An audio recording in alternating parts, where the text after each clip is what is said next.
நாம் உடலிலே உயிர் சக்தி பெறுவதற்குத்தான் இந்த ஆடி மாதம். ஆடிப்பட்டம் தேடி விதை என்று சொல்வார்கள்.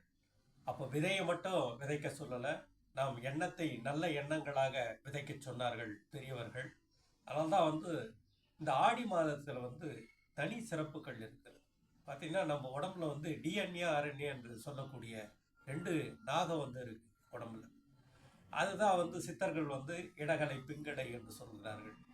இந்த இடகலை பிங்கலை சரியான நேரம் தான் இந்த ஆடி மாதம். நம்ம அங்கதான் நாகத்தம்மன் கோயில் எல்லா இடத்துலையும் பார்த்தீங்கன்னா மரங்களில் ஓரத்தில் பாம்புகளாக வச்சுருப்பாங்க. அந்த டிஎன்ஏ ஆர்என்ஏ நம்மளை கும்பிடும்போது நம்மளுக்கு உயிர் சக்திகள் பெருகி நம் வாழ்க்கையே சிறப்பாக மாறும். அதனால தான் இந்த ஆடி மாதம் ஒரு சிறப்பான மாதம். அதுக்கு தான் அம்மன் மேலே கூட அந்த பாம்பு ஏன் வச்சிருக்காங்கன்னா, அந்த டிஎன்ஏ ஆர்என்ஏ சரியா இருந்தால் நம்ம உடல் ஆரோக்கியமாக இருக்கும். வாழ்க வளம்.